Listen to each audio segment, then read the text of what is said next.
প্রিয় দর্শক, জামাতি যে মোল্লাগুলো রয়েছে, ওয়াজ ব্যবসায়ী, ধর্ম ব্যবসায়ী, এরা এক একটা কত বড় মূর্খ এবং মুনাফেক তা আজকে দুইটা উদাহরণ থেকে আপনাদেরকে প্রমাণ করব।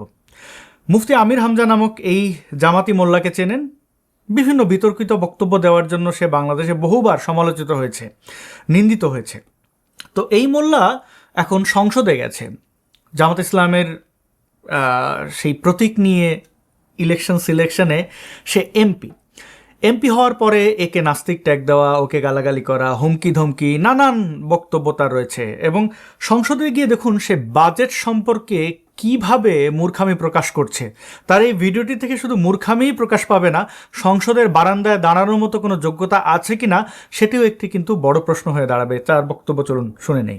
তো 9,30,000 কোটি টাকা এত বাজেট দেওয়া ঠিক হয়নি।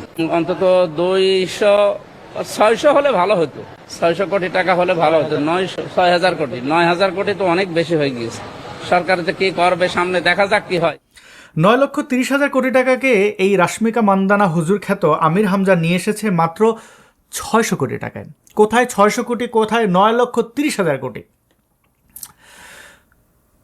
বলুন তো, এরা সংসদের বারান্দায় যাওয়ার যোগ্যতা রাখে? না। এই ধরনের মূর্খ একাডেমিক শিক্ষা নাই থাকতে পারে। আমাদের দেশের অনেক এমপিকে আমরা অতীতে দেখেছি যারা হয়তো সেইভাবে শিক্ষিত নন, কিন্তু কথাবার্তা কিভাবে বলতে হয়, কোথায় কি বলতে হয়, কোথায় থামতে হয়, কোথায় এগিয়ে যেতে হয় তা কিন্তু তাদের মধ্যে দেখেছি। সাংসদ মমতাজকে নিয়ে অনেক বিতর্ক আছে। অনেকে বলেন তিনি সংসদে গান গেয়ে সংসদের সময় নষ্ট করছেন, এই সেই ব্লা ব্লা।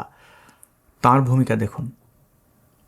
গান গেয়ে যত অর্থ তিনি উপার্জন করেছেন তার বড় একটা অংশ কিন্তু মানব কল্যাণে কাজে লাগিয়েছেন।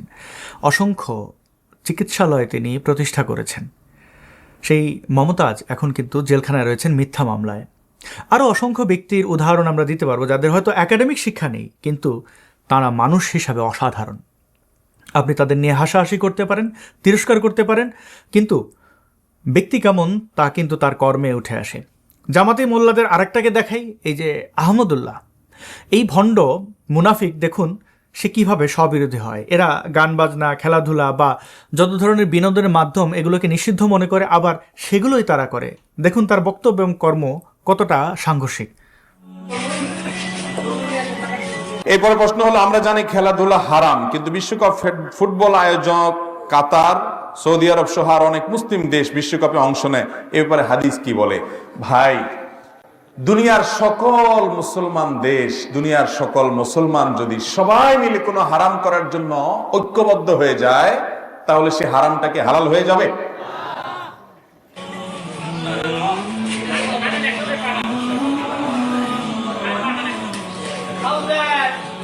হচ্ছে না।